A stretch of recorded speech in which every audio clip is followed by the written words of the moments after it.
গুরুত্বপূর্ণ কথা বলছে, পরের প্রশংসা করতে শেখো।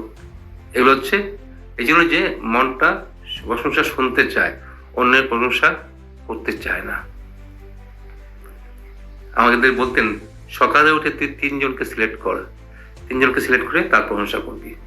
মানে মনে মনে না, কিন্তু তার সামনে গিয়ে, তখন তো ফোন ছিল না, তার সামনে গিয়ে কোনো একটা ইস্যু নিয়ে তার বাড়িতে যাবি, বা সাক্ষাতে দেখা যদি হয়, একটা পয়েন্টে দেখা হওয়ার সম্ভাবনা, সেখানে দেখা হয় তুমি না খুব সুন্দর, তুমি খুব মানে মন থেকে, আবার এটা না ইয়ে না মানে প্রিটেন্ড না, ভান করে যা তুমি না খুব ভালো, ভিতরে কিন্তু অন্য অন্য গান চলছে, স্বার্থ সিদ্ধি করছি তা না, কিন্তু মন থেকে এই ভালো গুণটা ওর মধ্যে আছে। কোনো তো পৃথিবীতে সব মানুষের, প্রতিটা মানুষের কিছু না কিছু গুণ আছে।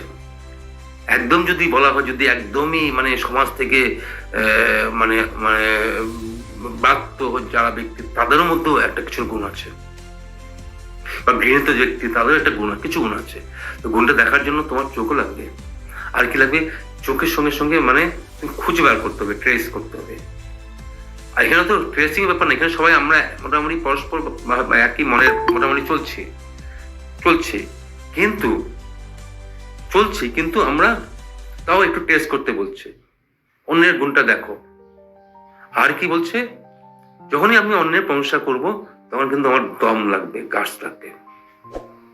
অন্যের নেগেটিভ কথা তো আমি তো বলতেই পারি, সবাই যেটা বলে, অন্যের প্রশংসা কিন্তু গাছ লাগবে।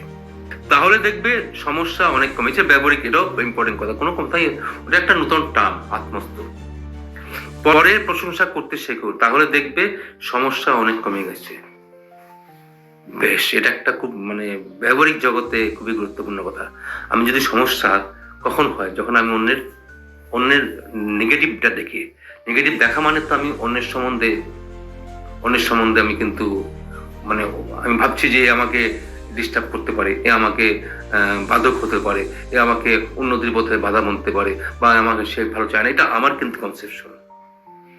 আমি কিন্তু কেন আমি নেগেটিভ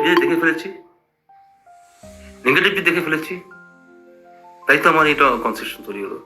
তাহলে কিন্তু আমি যদি অন্যের প্রশংসা করি, তাহলে কিন্তু আমি নেগেটিভ দেখছি না, তাহলে আমার বাধা, আমাদের ম্যাক্সিমাম সমস্যার মূল হচ্ছে মন, ম্যাক্সিমাম সমস্যার মূল কেন্দ্র হচ্ছে মন।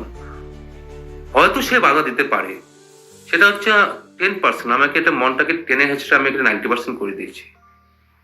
তো 10% বাধা তো এটা তো আমি পেরোতে পারি, ক্রস করতে পারি, কিন্তু আমি অনেক কিছু ইয়ে করে ফেলছি, বাড়িয়ে ফেলছি। কেন? আমার মন অন্যের প্রশংসা করতে পারেনি, অন্যের ভালো গুণ দেখতে পারিনি। তার ফলে কি হয়েছে, আমি এক ঘরে আটকে গেছি গিয়ে।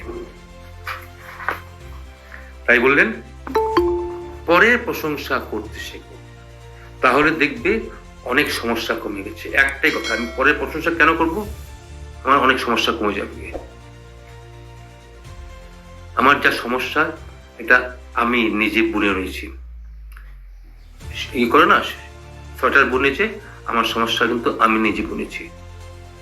আমি যদি অন্যের প্রশংসা, অন্যের ভালো জিনিসটা দেখি, তাহলে আমার এই সমস্যাগুলো কেটে যাবে। আর কি বলছেন, ঈশ্বর চিন্তা বাড়াও, ঈশ্বর চিন্তা বাড়াতে বলছে।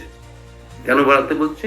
ঈশ্বর চিন্তা না বাড়ালে আমাদের মধ্যে এই ধরনের জটিলতা তৈরি হবে।